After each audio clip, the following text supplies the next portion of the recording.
එපා යන්න කියලා. දැන් මට බලන්න ඕන මොකද්ද ඇතුලේ සිද්ධ වෙන්නේ කියලා. දැන් මට පේනවා තිර රෙද්ද පොඩ්ඩක් එහා මෙහා කියන්නේ තිර රෙද්ද ඒවා දූවිලි වැඩිච්ච ඉරිච්ච මහේස්ත්‍රාත් අධිකරණය. ඉතින්ලා මහේස්ත්‍රාත්වරයා පුටුවක හේතු කරලා දෙන්නේ සපත්තු දෙක ගලවලා මේස් දෙකක් ගලවලා දෙහි ගෙඩියක් කපාගෙන දෙහි බෑය දෙකක් අල්ලගෙන කකුල් දෙකේ ගන්නවා. ඔළුවේ එක්කෙනෙක් දෙහි ගන්නවා. තව තැඹිලි එක්කෙනෙක් තැඹිලි ගෙඩියක් එහෙන් ගේනවා මෙහෙන් ගේනවා නිකන් එකම ඩ්‍රාමා එකක් වගේ. දැන් මට ප්‍රශ්නයක් මම ආවේ උසාවියකටද කියලා. එලා මං කිව්වා මේ මොකද්ද මේ පිස්සුව කියලා. නෑ කටවහන් ඉන්න නංගි. දැන් මට ජේෂ්ඨ නීතිඥවරයෙක් කියනවා කටවහන් ඉන්න. මොකද නෑ මොකද්ද වෙලා තියෙන්නේ? නෑ අතිරේක දිසාවෙන් සෘතුමාට පොඩ්ඩක් වැදිලා කියලා. මං කිව්වා එතකොට නඩුව දාන්න නැත්ද මං අපි දැන් නිවාඩු දවසක මේ ආවේ යන්න ඕන කියලා. ඉතින් පැය 4ක් හිටියා සහෝදරවරුනි අතිරේක දිසාවෙන් සෘතුමාව මෙහෙම පුටුවක හේතු කරන්නේ. දැන් ඔළුවට දෙහි ගාලා මට දැන් අර රෙද්දෙන් පේනවා කකුල් වල සපත්තු ගලවලා එක කකුලක් එක්කෙනෙක් අල්ලන් අනිත් කකුල තව එක්කෙනෙක් අල්ලන් දෙහි ගන්නවා යටට. මම දන්නේ නැහැ එහෙම දෙහි ගාන්නේ මොකටද කියලා. දෙහි ගෙඩියක් කපාගෙන ගන්නවා. එක්කෙනෙක් ඔළුවට ගන්නවා. දැන් මේක කියන්නේ ෆිල්ම් එකක් වගේ, ඩ්‍රාමා එකක් වගේ බලනකොට. ඉතින් අපි ඒ වගේ විනිශ්චයකාරවරු ඉස්සරහා තමයි ගිහලා ස්වාමිනී කියලා ඔළුව නමන්නේ. එතකොට දැන් මම අපවලට විරුද්ධ වෙන්න දැන් කියේ මම මගේ වෘත්තීය ජීවිතේ පටන් ගන්න ටික කාලේ අපවලට විරුද්ධ වෙන්න හම්බුන්නේ ඇතුළට ගිහලා කට අරින්න කලින් රිමාන්ඩ්. ඉතින් මට එතකොට කරන්න දෙයක් තිබුණේ අදාළ විදිහට රිමාන්ඩ්. ඉතින් ඕක තමයි පළවෙනි සිද්ධිය අධිකරණය ගැන මහා කලකිරීමක් ඇති වුණා මට. දෙවෙනි සිද්ධිය ඔහොම කටයුතු කරගෙන ඉන්නකොට එම අධිකරණයේ ඔය කියන අතිරේක දිසා විනිශ්චයකාරවරයා අද දිසා විනිසුරුවරයෙක් එක්තරා ප්‍රදේශයක කටයුතු කරනවා. ඔය කියන දිසා අධිකරණයේ අතිරේක දිසා විනිසුරුතුමාගේ මේ පරිශ්‍රයේම මුඩ්ලිය කෙනෙක් හිටියා. දැන් අධික සාමාන්‍ය මිනිස්සු සාමාන්‍ය වෙලාවට සමහරලාට දන්නේ නැතුව ඇති ඉන්නවා අධිකරණ කාර්ය මණ්ඩලේ මුඩ්ලිය ආරච්චි පියන් ඔය වගේ තනතුරු තියෙනවා. දැන් මුඩ්ලියස්ලා කියලා කියන්නේ තෝල්කයා කියලා කියන්නේ අපි තේරෙන භාෂාවෙන් කියනවා. ඉන්ටර්ප්‍රිටර් මුඩ්ලිය. දෙමළ සිංහල දෙමළට පරිවර්තනය කරන මුඩ්ලියවරයා. මම නඩුවකට ඉදිරිපත් වුණා ඔය දැදුරු ඔය වැලි කපලා ඒ වැලි කපපු වාහන වගේ මුදව ගන්න මගේ ජේෂ්ඨ නීතිඥවරයා මට උපදෙස් දුන්නා. ඒ ටික රිලීස් කරන්න ඉල්ලන්න කියලා. මම ඒ ඉල්ලීම හිතේ තියාගෙන නඩු අංක කියනකොටම මම නැගිට්ටා බාටේබලේ. මගේ නඩුව කියලා දැනගෙන නඩුපොත විසි කරා. දැන් කවුද මේ කරන්නේ? මුඩ්ලිය කරන්නේ මේ විනිශ්චයකාරවරයා විනිශ්චයාසනාරූඪව ඉන්නකොට. දැන් මට කරගන්න දෙයක් නැහැ. මගේ ඇප්ලිකේෂන් එක මගේ ඉල්ලීම අධිකරණයට කරන්න දණක් නැහැ. මේ මුඩ්ලිය නඩුපොත විසි කරලා වෙන නඩුවක් කෝල් කරා. ඒකට මට කතා කරන්න අවස්ථාවක් නැහැ. මම ඒ වෙලාවේ පැති ගෑනිලා මම දැන් අධිකරණයේ ඉන්නවා මගේ නඩුව කෝල් වුණා. නමුත් මට ඇප්ලිකේෂන් එක කරගන්න බැරි වුණා කියලා. ඊපස්සේ ජජ්ම විනිශ්චයකාරවරයාම ටික වෙලාවකින් බෙල්ල දාලා අත දාලා මට බාටේ බෙල්ලක නැගිලා දික්කලා අහනවා Sugandhi, what is your application? You would have make it earlier. The විනිශ්චයකාරවරයා දැක්ක මේ නඩුපත විසි කරනවා. වෙනත් නඩුවක් ගන්නවා. ඔය කියපු විනිශ්චයකාරවරයා සහ මුඩ්ලිය තමයි අර පළවෙනි සිද්ධියේදී වැකේෂන් කෝට් එකේදී බීලා දෙහි ගෑනේ. ඉතින් එතකොට ඒ තියෙන අන්‍යෝන්‍ය සම්බන්ධතාවය හිතා ගන්න පුළුවන්. ඉතින් මම මගේ ඉල්ලීම ඉතින් කරලා මුකුත් කියන්න ගියේ නෑ ඒ වෙලාවේදී වාහනේ මුදවලා. දැන් අධිකරණ කාර්ය මණ්ඩලයේ දැන් මෑතක මම අතිරේක දිසා විනිසුරුතුමාට මම පැමිණිල්ලක් කිව්වා. බීමත්ව රියපදවන රියදුරන්ගේ රිය බලපත්‍ර මාස 6කට අත්හිටුවනවා. දැනට ඒ අපේ අධිකරණවල මාස 6කට අත්හිටුවනවා. දැන් මාස 6කට දිගටම අත්හිටුවනවා බීලා ගියාම. නමුත් මං ගාවට ආව සේවාදායකයෙක් දැන් ඒව රඳවා තබන ස්ථාන තියෙනවානේ. එතන කෝඩ් සාජන් හරි ඒ රඳවලා තියෙන කෙනා මම දන්නවා දැන් අදාළ නිලධාරියා මම මේ සම්බන්ධයෙන් ඉදිරි ක්‍රියාමාර්ග ගන්නවා. 15000කට දෙනවා ඩ්‍රයිවිං ලයිසන්ස්. මාස 6කට නඩුකාරවරු අත්හිටවනවා. 15000කට ඉෂුව කරනවා. ඒක තමයි සිස්ටම් එක. තව පෙරවැරදි වාර්තා කැඳවනවා කියන එකක් දන්නවද? නඩුවක සුමුදිතේක්ව වැරදිකාරයක් කරන පෙරවැරදි වාර්තා කැඳවනවා කියන එකක් තියෙනවා. ඒ කියන්නේ පෙරවැරදි තිබෙනවා නම් මේ දැන් දැනට පවත් විභාග වෙන නඩුවට අදාළව පෙරවැරදිත් අදාළ කරගෙන තමයි නඩුවක් දීම කරන්නේ. දැන් මගේ සේවාදායකයෙක් කොයි විදියට මගේ සේවාදායක කියන්නේ මට ඔය වෙනත් නීතිඥ මහත්මයෙක් දුන්න වැඩ පෙරවැරදි වාර්තා මම දන්න විදියටම ඒ සුමුදිතේට තියෙනවා පෙරවැරදි වල. ඒ පෙරවැරදි වාර්තාව ආවා. දැන් මගෙන් හිතන කෝට් සාජන් දවස් කීපයක්ම යනකොට අහවා මිස් පෙරවැරද්දක් කැඳවන්න තියෙනව නේද මිස්ගේ නඩුව. මට එච්චර මම ඕව තිබුණා හැම එකක් දැන් නඩු ගොඩක් තියෙනවනේ. දැන් මගේ මනුස්සයෙක් සිර දඬුවම් යතිරු සිර දඬුවම් බලපලා සිර දඬුවම් නියමුණා. කෝට් සාජන් මට කියනවා අපිට කිව්වනම් ඔහොම වෙන්නේ නැහැ නේ 15010 නේ යන්නේ. පෙරවැරදි වාර්තා නැත කියලා වාර්තාව අපි එවනවනේ කියලා. මම මේ කිව්වේ සරල සිද්ධි දෙකක්. ප්‍රිය බලපත්‍ර මුදා හැරීම සහ පෙරවැරදි වාර්තා සම්බන්ධයෙන්.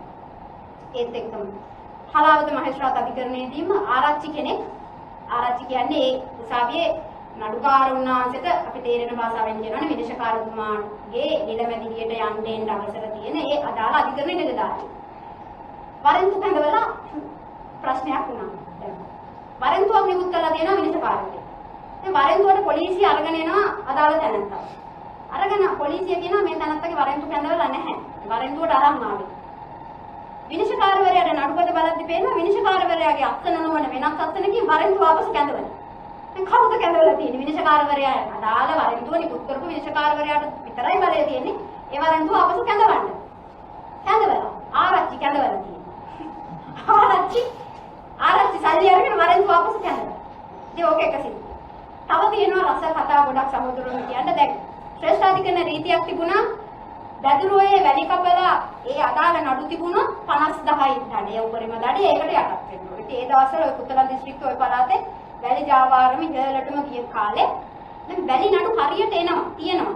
මට පොලිස් නිලධාරියෙක්ම කිව්වා ඒ වෙනත් සිද්ධියකට සම්බන්ධ වෙච්ච අවස්ථාවක කිව්වේ වැලි නඩු කතා කරාට උසාවියට ආවට වැඩක් නැහැ නේ මේ සාණ්ඩුවට සල්ලි ලැබෙන්නේ නැහැ නේ ඔකට. ඕකේ. මං ඇහුවයි දැන් වැලි නඩු අපි බලන් ඉද්දිම සෑහෙන්න ගේනවනේ.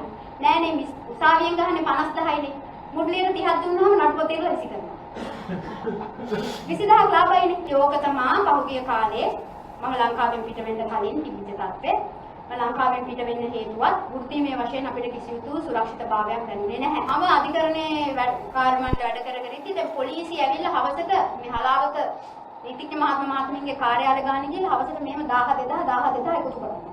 ඒක ඕක දිගටම මම නිරීක්ෂණය කරුවා. මට මුල් අවස්ථාවේ තේරුන්නේ ඇයි මේ පොලිස් දැන් පොලිස් අපේ භාෂාවෙන් කියනවා ඇයි මේ පොලිස් කාර්යය හැමදාම නීතිඥ මහත්මයාගේ කාර්යාලවලට එන්නේ හවසට. ට්‍රැෆික් එකෙන් එනවා, වයිස් එකෙන් එනවා, මයින් ඔෆෙන්ස් එකෙන් එනවා, ක්‍රයිම් එකෙන් එනවා, SCIB එකෙන් එනවා. එක එක බ්‍රාන්චස් තියෙනවානේ. ඒ කියන්නේ ක්‍රයිම් එක, වයිස් එක, මයින් ඔෆෙන්ස් එක, SCIB එක ඒ වගේ පොලිසියක තියෙන එක එක අංශ. මේ අංශ බෙදාගෙන තියෙන නීතිඥ මහතුරු ටික.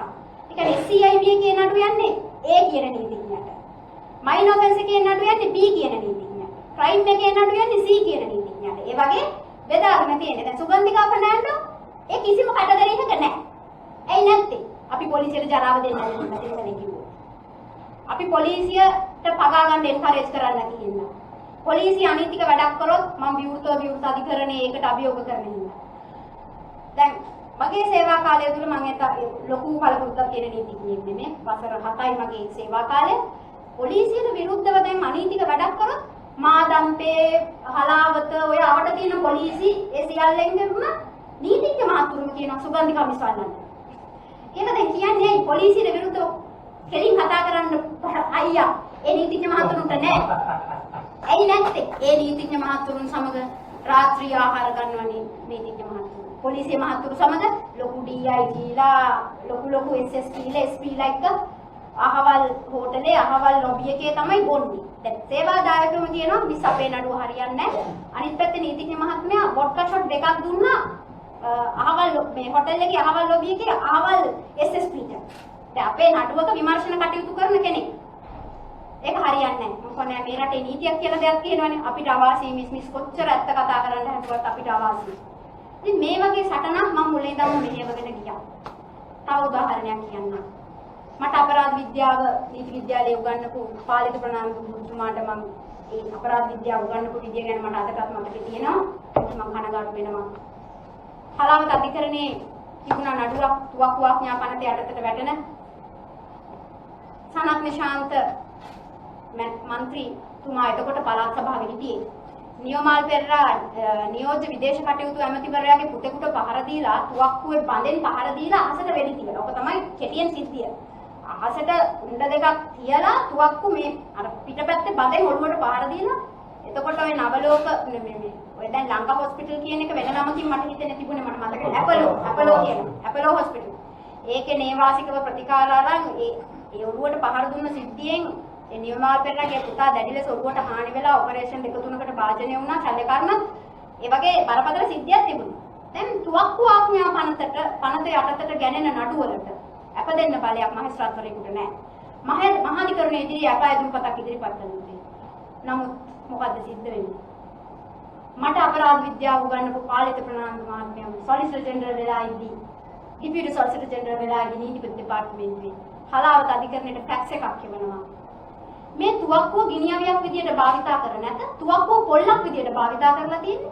ඒ නිසා මේක ගිනියවි ආඥා පනතේ වැටෙන්නේ නැහැ. ඒ නිසා මහේස්ත්‍රාත්වරයාට බලය තියෙනවා මේකට අප දෙන්න කියලා. ඉතින් තුවක්කුව ආඥා පනත අපි ගොඩාක් ගැඹුරට හදාරන පනතක් අපරාධ විෂය ඉගෙන ගත්තී. දැන් මටත් ප්‍රශ්නයක් ආවා මම්මගේ සීනියර් කෙනෙක් ඇත්තටම සර් දැන් මේක ෆයර් කරලා නැහනේ. ඇත්තටම අහසටනේ තියලා තියෙන්නේ. ඔළුවට ගහලා තියෙන්නේ. පොල්ලක් විදියටමනේ. එහෙම ඉන්ටර්ප්‍රිටේෂන් එකක් දෙන්න පුළුවන්ද නීතිපති දෙපාර්තමේන්තුවේ? මට කටවහන් ඉන්නවා පඬිතුමා කියනවා. ඊට පස්සේ මොකද කරේ? දැන් පොළු ගැන පරපත් දෙනවා. ඉතින් ඊට පස්සේ දැන් විනිශ්චයකාරවරයාට කරන්න දෙයක් නැහැ. My hands are tightened කියලා අප දුන්නා. දැන් නීතිපති දෙපාර්තමේන්තුව කියනවා නම් මේක වැටෙන්නේ තුවක්කුව ආඥා පනතට නෙමෙයි කියනවා.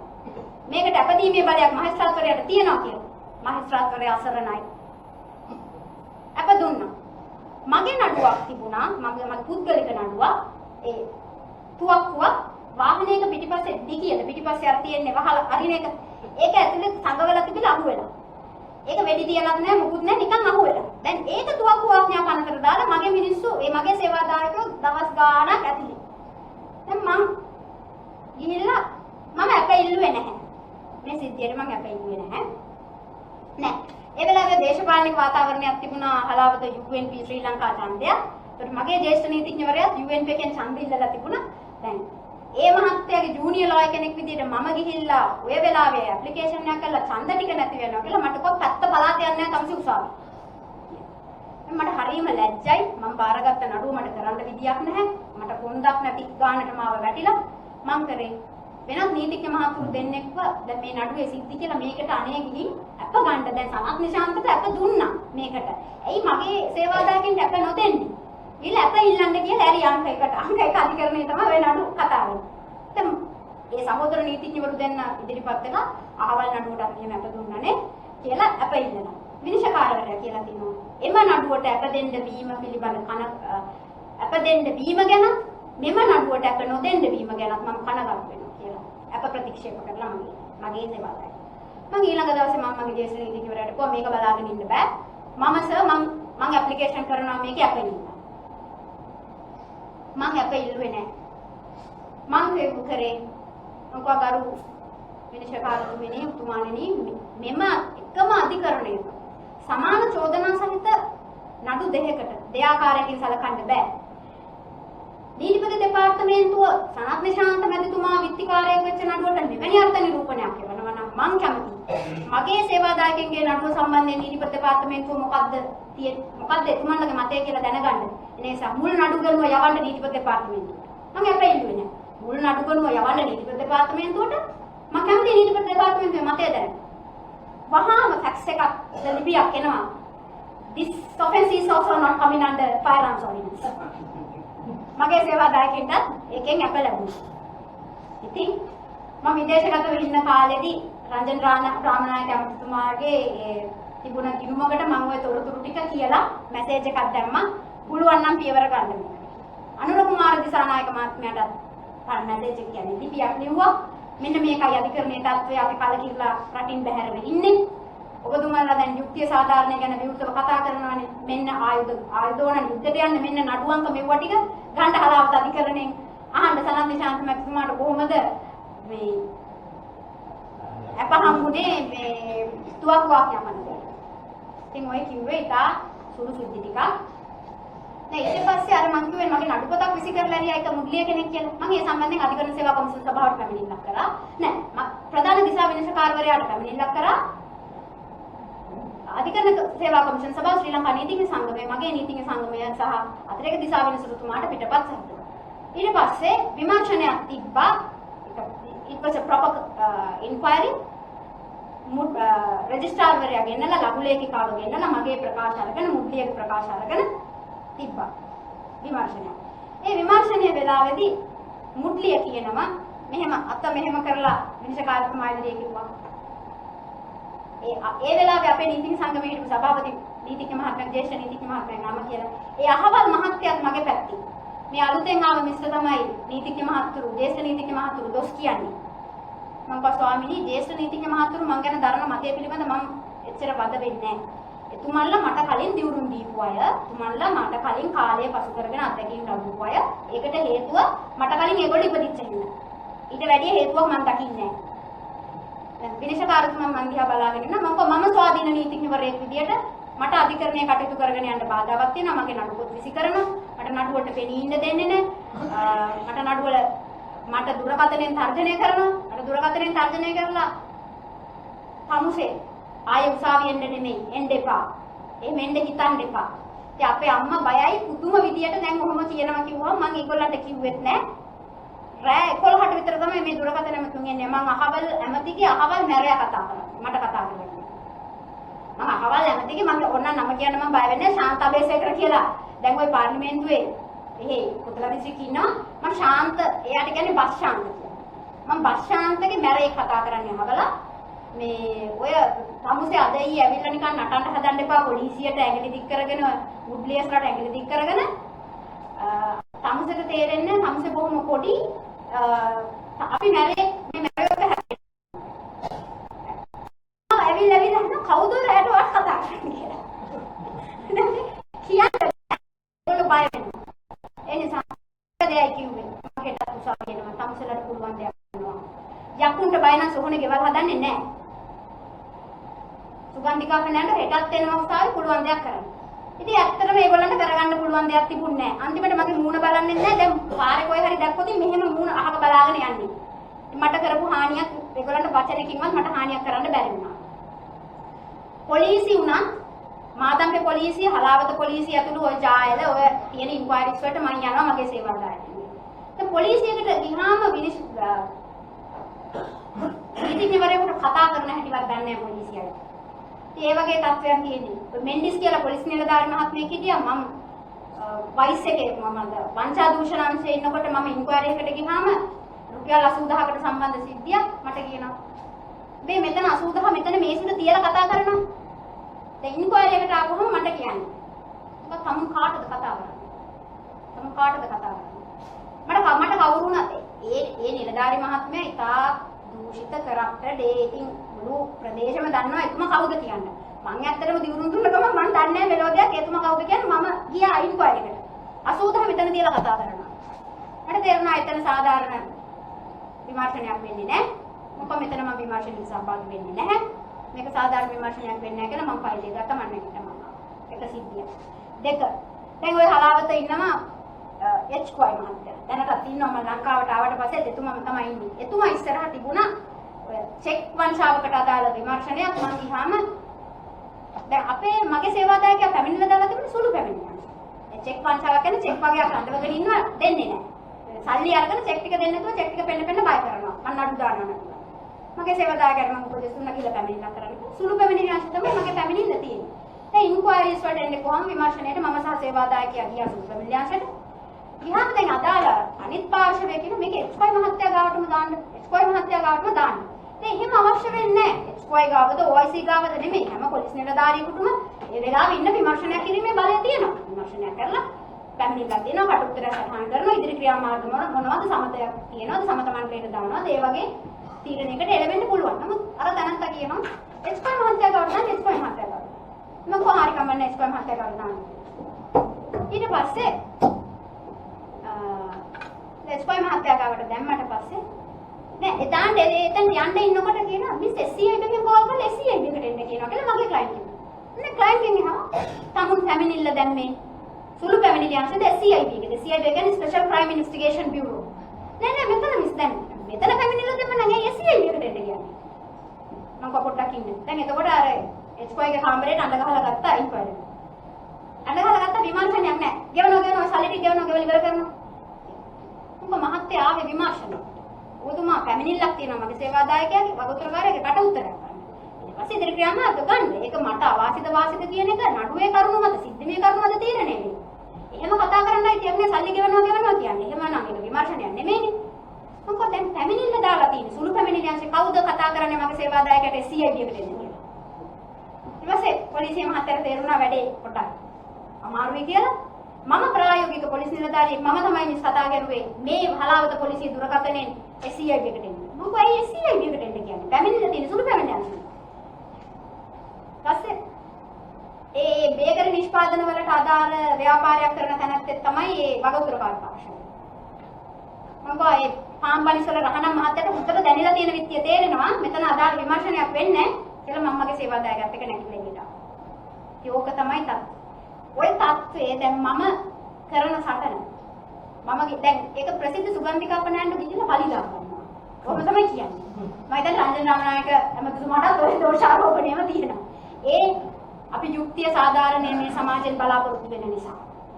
අධිකරණ කාර්ය මණ්ඩලයේ ඇතුළු නීතිඥවරු ඇතුළු මේ රටේ යුක්තිය හා සාධාරණයේ මේ රටේ පුරවැසියන්ට අත්පත් කර දීමට නම් අපි වැන්නම බිහිවිය යුතුයි.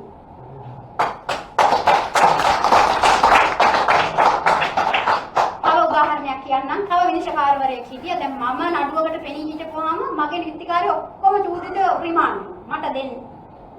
ඒ හේතුව මොකද්ද දන්නේ? අප දෙන්නේ නැහැ. මගේ සිවිල් නඩු නිෂ්ප්‍රභා කරනවා. දැන් දිගින් දිගටම ඔය තත්ත්ව ඉවසුවා. වගන්තියින් අනුව සිවිල් නඩු දාන සංග්‍රහයේ ප්‍රතිපාදන අනුව ගෙනහැර දක්වපුවාම ෂෙලෙන්ක් තියෙනවා. අධිකරණයේ සෑහීමකටපත් නොවීම මත අධිකරණය මේ නිෂ්ප්‍රභා කළ හැකියි. අධිකරණයේ සෑහීමකටපත් නොවීම මත. ඉතින් ඔය වගේ 608න් නඩු දානවා කියලා කියන්නේ අවුරුදු 7ක් වාසයෙන් හා සංවාසයෙන් වෙන වෙලා හිටපුවාම මුල් අවස්ථාවේදීම ගිහිල්ලා අධිකරණයට ඉල්ලීමක් කරලා දික්කසාද ගන්න පුළුවන්. දැන් එවැනි පැමිණිලි කරන්නේ අවුරුදු 7ක්ම ගෙවිලා ගිහින් දෙපාර්ශ්වය වෙන වෙලා. ඒකට ඒ පිළිබඳ කරුණු කියලා ලඝුකාර්ය ප්‍රතිපාටිය. ඒ කියන්නේ ලඝුකාර්ය ප්‍රතිපාටිය අනුගමනය වෙන්නේ සමරි ප්‍රොසීජර් එක. කියලා දැන් අනිත් නඩු වලට දෙනවා. මගේ ওই වගේ 608 නඩුවක් තිබුණා සෙක්ෂන් 608 වල ගිහිල්ලා දාපුවා. දැන් මම හිතුවේ මේ කාන්තාවට දික්කසාද ලැබුණා කියලා. ලැබුණා නඩුව සාක්ෂි මෙහෙම ඉවර. අධිකරණයේ සෑහීමකටපත් නොවීම මත නඩුව නිෂ්ප්‍රභා කරනවා. දැන් ඒයි මම පෙනී හිටිය නිසා. මම තමයි හේතුව. ඊපස්සේ අංක 1 අධිකරණයේ නඩු කිසිවක් මම බාරගත්තේ නැහැ. මොකද මම නිසා සේවාදායකෙන්ට අගතියක් වෙනවා. ඊපස්සේ කරේ දැන් තව නඩුවක් කොහොමම දැම්මා. තව නඩුවක් ඒත් ඒකපාක්ෂික දික්කසාද නඩුවක් දාපුවම දැන් මට බයක් තියෙනවා මේ අධිකරණයේ සෑහීමකටපත් නොවීමද 370 ගණන් වලේ වගන්ති මට මතක නැහැ සෙක්ෂන් එක. ඒ සෙක්ෂන් එක දාලා නිෂ්ප්‍රභා කරනවා. මම ඒකපාක්ෂික නඩු විභාගෙ මෙහෙवला මම අධිකරණයෙන් ඉල්ලුවා තව දිනයක් මගේ ඉතුරු සාක්ෂි මෙහෙවන්න. ඒකපාක්ෂික විභාගයකට මොකටද මෙච්චර සාක්ෂි මෙහෙවන්නේ? මොකද because you know I don't know your satisfaction level. Because upon under section blah blah blah you don't have power to dismiss my matter. I don't want to get dismissed my matter. I had bad experience before your court. That I don't have any capacity to understand your satisfaction level according to the civil procedure code. There's a separate meaning, the satisfaction level. So, මුළු සාවියම hina වෙනවා. විනිශ්චයකාරවරයාට ඒක ඉන්න බෑ bench එකෙන් බහලා ගියා. ඒක. ඒ විනිශ්චයකාරවරයාට මොන වුණා මට නිකන් අර අමාරු කරවන්න. ඒකට වෛවාහක නිවස කියලා සංකල්පයක් අරගෙන දික්කසාද නඩුවක මේකේ වෛවාහක නිවසක් නැහැනේ. වෛවාහක නිවසක් නැතුව තමුන් කොහොමද මේක දික්කසාද ඉල්ලන්නේ? කියලා හොඳට කල්පනා කරලා බලන්න විමුක්ති උසාවියේ සියලු ජ්‍යෙෂ්ඨ නීතිඥ මහතුරු ඉතුරු එන සාමාන්‍ය පිරිස ඉස්සරහා මාව අපහසුතාවයකට කරා. Very well, Your Honor. Please be taken up bit later. I am ready to support this matter. කියලා පසුව ගන්න තිබ්බා. දැන් උසාවිය නඩු ඉවරයි අනිත් අය ගිහිල්ලා සාමාන්‍ය පුරවැසියෝ ගිහිල්ලා දැන් ජ්‍යෙෂ්ඨ නීතිඥ මහතුරු ඇතුළු අනිත් කට්ටිය බලාගෙන ඉන්නවා. ශිවන්ත මංචනායක කියන මේ විනිශ්චයකාරවරයා මම නමගම් කියන්න බය නැහැ දැනට කුලියපිටිය දිසාධිකරණයේ දිසා විනිසුරු. හලාවත දිසාධිකරණයේ දිසා විනිසුරු විදියට ඉන්නකොට මට දැන් මොකද්ද කරන්නේ? සුගන්ධිකාට මොනා කරයි? නඩුව ගත්තා. මොකක් ගරු මැතිතුමනි නිවාස යන සංකල්පය වෛවාහක නිවස යන සංකල්පය සිවිල් නඩු විධාන සංග්‍රහයේ අර්ථ දක්වන්නේ විත්ති හතරක් සහිත බහලක් නොවේ. දෙදෙනෙක් ලියාපදිංචි විවාහකෙන් අනතුරුව ලිංගික ජීවිතයක් ගත කරන යම්කිසි ස්ථානයක් පටන් ගන්න තැන ඒ තමයි වෛවාහක නිවස. මේ සමාජයේ දැනට ඕන තරම් තියෙනවා විත්ති හතරක් සහිත ස්ථිර බහලක් නැති වුණාට වෛවාහක ජීවිත ඔය වගේ ගත කරන තැන. ඒ දැනට තියෙන සමාජ ට්‍රෙන්ඩ් එක මොකක්ද? දැනට තියෙන තත්ත්වය. එහෙම සමාජ පරිවර්තනයක් තියෙනවා. ඒ එවැනි තැනත්තන්ගේ තත්ත්වයේදී කිසිදා දික්කසාදයක් විය නොහැකි ඔබතුමාගේ අර්ථකථනය. නිවාස යන සංකල්පය සමාජගත වෙන්න පෙළ ඔය වෛවාහක නිවස කියන මේ නීතිය දක්වන සංකල්පය ඈත අතීතයේ ගල් ගුහාවක කැලේක ගහක් යට උවද විය හැකියි. විනිශ්චයකාරවරයාට කරගන්න දෙන්න බෙන්ච් එකෙන් බහලා ගියා. ඉතින් ඔය දෙවෙනි අවස්ථාව බෙන්ච් එකෙන් බහලා ගියා. සුගන්ධිකා ෆර්නෑන්ඩෝ ශිවන්ත මංචනායක මහත්තයා දෙවෙනි පාටත් බහලා ගියා. ඉතින් ඔය වගේ මගේ වෘත්තීය ජීවිතේ මම විනිශ්චයකාරවරුන්ට අභියෝග කරලා තියෙනවා. මෑතක මාරවිල දිසා විනිශ්චයකාරතුමා සිරිමල් මහේන්ද්‍රරාජ මහත්මයා ඉදිරිපිට මොන විදිහේ ප්‍රශ්නයක් ඇති වුණා. 2015 දී අලුතෙන් පනතක් හඳුන්වලා දෙනවා ලංකාවේ අපරාධ නීතියට. අපරාධ වින්දිතයන් සහ සාක්ෂිකරුවන් සුරැකීමේ පනත කියලා. එක සුවිශේෂී පනතක්. ඒ පනතේ අරමුණු තියෙනවා. ඒ පනත යටතේ අපදෙන්න බලතල තියෙන්නේ අභියාචනාධිකරණයේ with the special circumstances. Section 10. It says Section 10 says special circumstances of the Court of Appeal. අභියාචනාධිකරණයේ විශේෂ කරුණු දැක්වීමක් මත තමයි මහේස්ත්‍රාත්වරයාට පුළුවන් අප ප්‍රදාන කරන්න. ඒ අපරාධ වින්දිතයන් සුරකීමේ පනත යටතේ පවරලා තිබෙච්ච නඩුවක මහේස්ත්‍රාත්වරයා දවස් ගණනාවකින් අප දීලා. අප දීලා දැන් අප දුන්නාට පස්සේ නැවත වරද්දක් ඒ තැනත්තම චූදිතයම කරලා ඒ තැනත්තට විරුද්ධව නඩු 3යි. BR නඩු 3යි මම නඩු අංක 1 කියන්න. BR 16 16 2017, BR 19 19 2017, BR 1200 මට යන්කේ මතක නැහැ. නඩු අංක 2017 චූදිතයාගේ නමත් ඕනනම් කියන්න පුළුවන්. නමුත් පවතින නඩුවක් තියෙන නිසා මම කියන්නේ නැහැ. දැන් එහෙම අපදෙන්න බලයක් නැති අධිකරණ ක්‍රියාවලියකට මහේස්ත්‍රාත්වරයෙක් අපදෙන්නේ කොහොමද? ඒක තමයි ප්‍රශ්නේ. මේ රටේ තියෙනවා අධිකරණ බලය කියලා දෙයක්. අධිකරණ බලය කියලා තියෙන දෙයක් තියෙනවා. ජුරිස්ඩික්ෂන් කියලා එකක් තියෙනවා. ඒ මහේස්ත්‍රාත් අධිකරණය, දිසා අධිකරණය, මහා අධිකරණය, පළාත්බද මහා අධිකරණය, සිවිල් මහා අභියාචනාධිකරණය, අභියාචනාධිකරණය, ශ්‍රේෂ්ඨාධිකරණය. අධිකරණ තේරාවලියේ ඒ අධිකරණ වලට තියෙන අනන්‍ය අධිකරණ බලතල. ඒකට අභියාචනාධිකරණයට තියෙන අධිකරණ බලතල මහේස්ත්‍රාත්වරයෙක්ට ක්‍රියාත්මක කරන්න බලයක් නැහැ. ඉතින් එවැනි දෙයක් මේ ශ්‍රීමන් මහේන්ද්‍රරාජා කියන විනිශ්චයකාරවරයා කරලා තිබුණා. මම විදේශගත වෙන්න කාලෙදි තමයි මම රංජන් රාමනායක මැතිතුමාට ওই පණිවිඩය වෙන ගමන්ම ලංකාවේ මොනවද වෙන්නේ කියලා මගේ යාළු මිත්‍රාදීන්ගෙන් හොයලා බලනකොට මෙන්න මෙහෙම මාරවිල උසාවියේ මෙන්න මේ වගේ වැඩක් වෙලා තියෙනවා. මගේ මිත්‍රයෙක්මයි ඒ අවධියටපත් වෙලා තියෙන්නේ. එතුමිය නේද කිව්වා. ඉතින් මට කතා කරලා කිව්වා වැඩි ටිකක් වැඩිම නංගි මට මෙහෙම ප්‍රශ්නයක් වෙලා තියෙනවා. මේ නඩුවට පෙනී හිටියට මහේන්ද්‍රරාජා සර්ගේ අංක 1 උසාවිය අපිට කිසිම සහනයක් නැහැ. ඒතකොට ශ්‍රී ලංකා නීතිඥ සංගමේ හිටපු ලේකම් මම රන්දනේ මහත්තයා තමයි අවධියටපත් පාර්ශ්ව වෙනුවෙන් පෙනී ඉන්නේ. ඉතින් මම කිව්වා මම ලංකාවට එන්න ජනවාරි අග වගේ වෙයි. මට එතකන් නඩුව බාර ගන්න බෑ. මම ආවට පස්සේ බාර ගන්නවා. මම ආවට පස්සේ මාර්තු 5 වෙනිදා මම නඩුවට ගියා. නඩුවට ගිහලා මම කිසිදු විශේෂ කරුණක් නෙමෙයි මම අධිකරණ සංවිධාන පනතේ ප්‍රතිපාදන, අපරාධ නඩු විධාන සංග්‍රහයේ ප්‍රතිපාදන, දණ්ඩ නීති සංග්‍රහයේ අර්ථ නිරූපණ වගන්ති සහ අපරාධ වින්දිතෙන් සුරකීමේ පනතේ 8 9 10 කියන වගන්ති වලට අදාළව ඉල්ලීමක් කරලා මෙම අධිකරණයට අධිකරණ බලයක් නැති විදියට මේ කටයුතු කරලා තියෙනවා. කෙසේ හෝ අප ප්‍රදානීය වී ඇත. එහෙමයි මම කිව්වේ. මම මහේස්ත්‍රාත්වරයාට ඍජුව කිසිවක් කිව්වේ නැහැ. මේ 50 ප්‍රතිපාදන අනුව වලට පටහැනි විදියට මේ නඩුව ක්‍රියා කරලා තියෙනවා. මේ නඩුවේදී ක්‍රියා කරලා තියෙනවා. මට සාධාරණ නඩු විභාගයක් නැති අවස්ථාවකදී අභියාචනාධිකරණයට යොමු වීමේ බලතල අපරාධ සංවිධාන පනතේ 46 වෙනි වගන්තියේ ප්‍රකාරව තියෙනවා. මම ඒ අනුව අභියාචනාධිකරණය වෙත යොමු වීමට අපේක්ෂා කරනවා. නඩුකාරතුමා නඩුපත මෙහෙම උඩින් විසි කරලා යවලා නඩුව මාරු කරුවා අංක 2කට. දැන් මට ඕනුනේ විනිශ්චාසනේ මාරු කරගන්නනේ. මට සාධාරණ නඩු විභාගයක් ලැබෙන්නේ නැති හින්දා I'm grateful your honor I got my relief you have decided to change the bench. කියලා මම දෙපාරක් විතර බව කරලා මම පොත් ටික අරගෙන ගියා අංක 2 අධිකරණයට. ඔක තමයි සිද්ධිය මාර්තු 5 වෙනිදා. දැන් ඒ වෙලාවේදී මාර්තු 5 වෙනිදාම අංක 2 අධිකරණයේදී ওই නඩුව කැඳෙව්වා. කැඳවලා ඒ අදාළ දේශන මම නීතිමය ප්‍රතිපාදන වෙන්නලා දින කරා. ඒ අදාළ මහේස්ත්‍රාත්වරයා සහ අවධියටපත් පාර්ශවයේ නීතිඥ මාත්මිය නීති විද්‍යාලයේ එකම වසරේ එකම සිසුන්. එහෙම වෙලා තමයි මේ නඩුවේ නීතිඥ මහත්මියව පීඩාවටපත් කරන්න මේ විදිහේ ක්‍රියාකලාපයක් අනුගමනය කරේ. මම ඒක විවෘත උසාවියේ අංක 2 අධිකරණයේදී ස්ටෙනෝ රෙකෝඩ් කරනවා. ලඝුලේඛිකාවලියදී කිව්වා. අපරාධ නඩු විධාන සංග්‍රහයේ ප්‍රතිපාදන, දඬ නීති සංග්‍රහයේ අර්ථ නිරූපණ වගන්ති, අධිකරණ සංවිධාන පනතේ ප්‍රතිපාදන, අපරාධ වින්දිතයන් සහ සාක්ෂිකරුවන් සුරකීමේ පනතේ ප්‍රතිපාදන, ඒ පනත පිළිටුවීමේ අරමුණු, what is the intention of legislature, section 2 says. මම එහෙම විශේෂයෙන්ම කිව්වා කියලා රෙකෝඩ් කරලා කිව්වා. ඒ මගේ දේශනය කරගෙන යද්දී මාරවල නීතිඥ සංගමයේ සභාපති ඇතුළු පිරිසක් මට විරුද්ධව නැගිටලා කෑ ගහනවා. කියන්නේ අධිකරණයේ අමතන නෙමෙයි ඒගොල්ලෝ කෑ ගහනවා. මට අධිකරණයේ අමතන්න ඉඩ දුන්නේ නැහැ.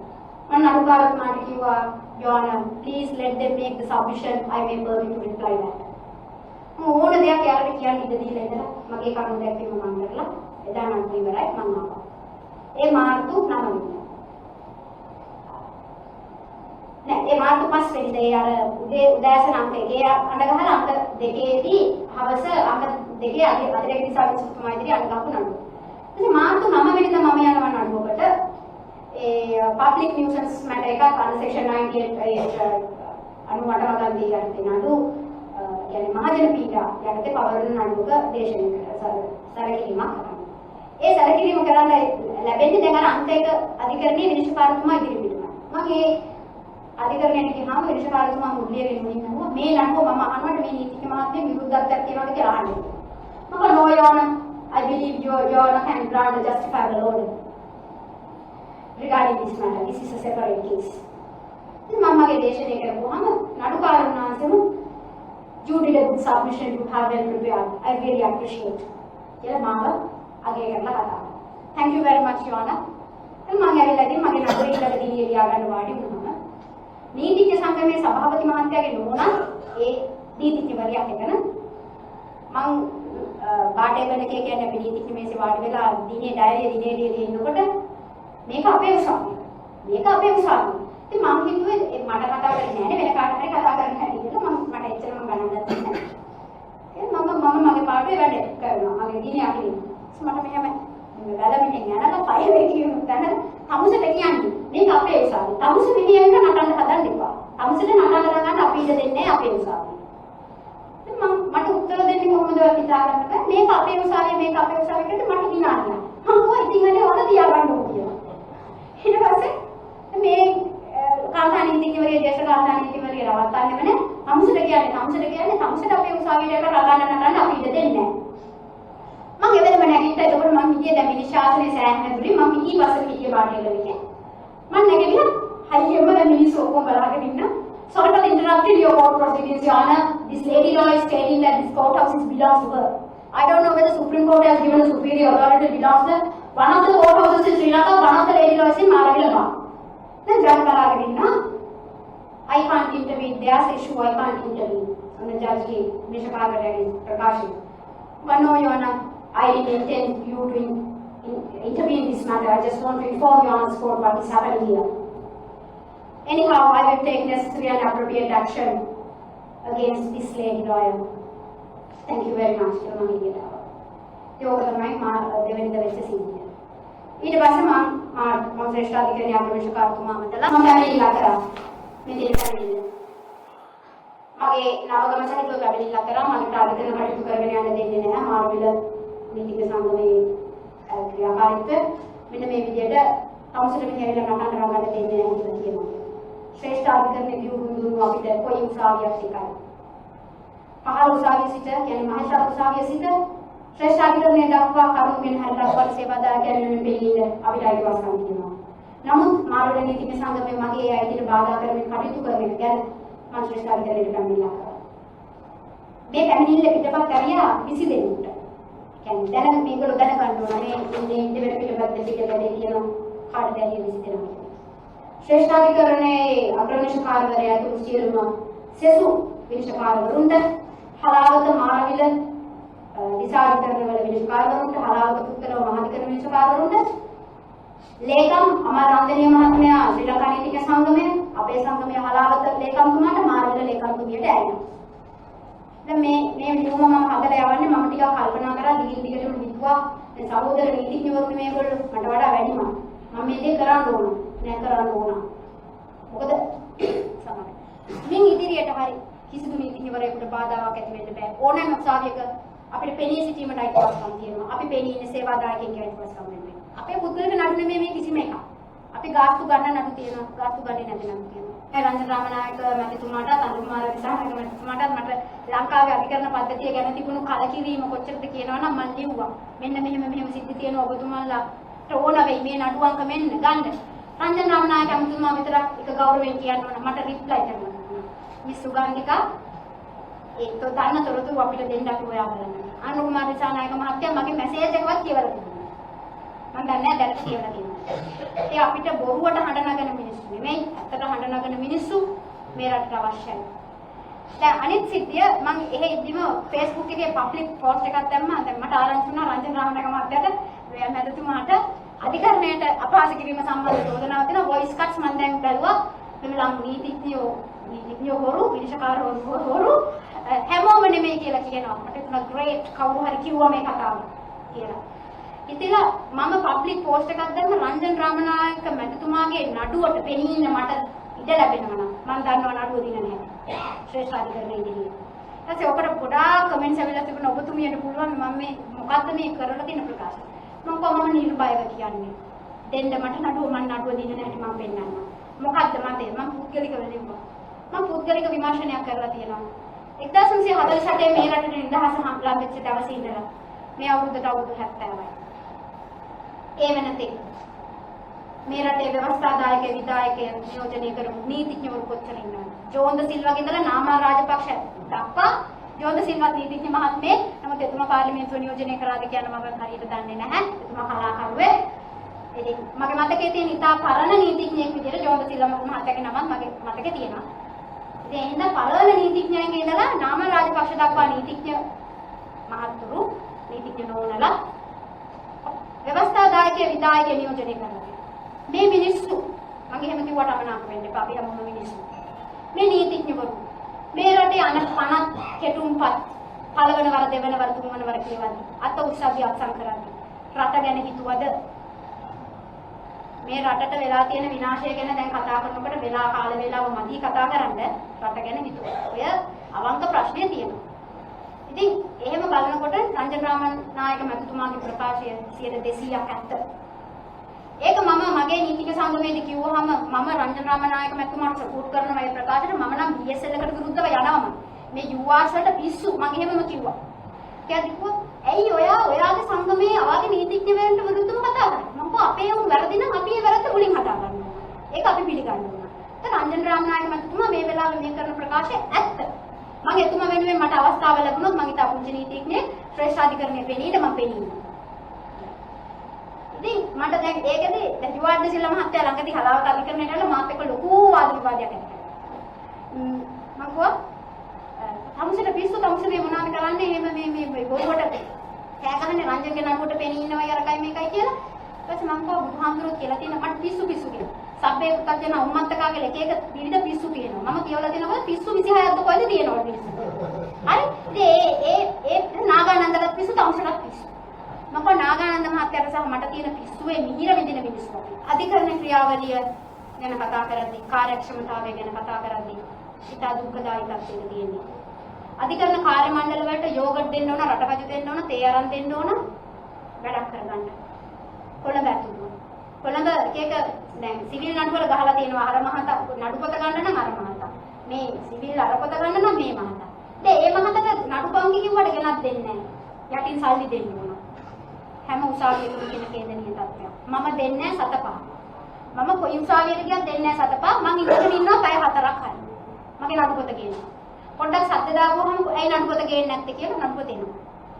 ඉතින් ඔය වගේ ඉතින් මගේ කාලය මගේ වෙහෙස කැප කරගෙන මේ හැමදේම කරන්නේ. මට මගේ ජේෂ්ඨ නීතිඥ මහත්මිය කතා කරලාකෝ එයි මේ සුළුවට රුපියල් 500ක් යටින් තියලා දීලා ඕක කරගෙන පැයෙන් එන්නේ නැතුව තමසේ පැය 4ම එක නඩුවකට නාස්ති කරනවා කියලා. මගේ හෘද සාක්ෂිය මට ඉඩ දෙන්නේ නැහැ මේ වැඩේ කරන්න.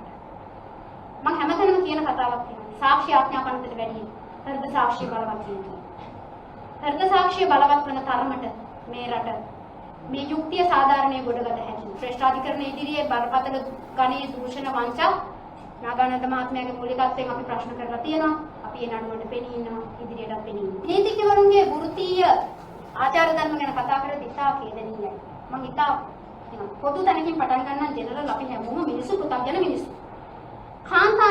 කාන්තා සේවාදායකයන් නඩත්තු නඩුවල දික්කසාද නඩුවල ඇතුළු දැන් ඔය හෙරොයින් ගංජා නඩුවලට අහු වෙන අයගේ බිරින්දෑවරුන් එන්නේ අප ගන්න හරි මොනවාට හරි. පිරිමි නීතිඥ මහත්තුරු හෝටල් කාමරවල අංක කියලා යහන් ගත වෙන්න ආරාධනා කරනවා. මම ඒක නොබියව කියනවා. මට කියන්න පුළුවන් නීතිඥ මහත්තුරුගේ නංගම් පිටි. මම මේ වෙලාවේදී ප්‍රසිද්ධියේ ප්‍රකාශ කරන්නේ නැහැ. වෘත්තීය සදාචාර ධර්ම ගැන නම් අතිශය කේදනීය තත්ත්වයක් තියෙන්නේ. කාන්තා නීතිඥවරු ඉන්න පොලිසිය මහත්තුරු පොලිසිය ඉහළ නිලධාරීන් සමග යහන්ගත වෙලා නඩු ගන්න. ඉතා වගකීමෙන් කියන්නේ. ලැජ්ජයි. අතිශය ලැජ්ජයි. මම මේ සම්බන්ධයෙන් හඬ නැගුවා. මගේ හඬ නැගීමට මට උත්තරයක් ලැබුණේ මම ආර්ථික වශයෙන් බිඳ වැටෙනවා මට නඩු නැතුව යනවා. එච්චරයි වෙන්නේ. මම ලංකාව අතහැරලා යනවා. ඔකයි උනේ. ලංකාව අතහැරලා ගිහින් ඉති නාගානන්ද මහත්තයාගේ සටන දැක්කම මට ඉන්න බෑ. මට ලංකාවට යන්න ඕන.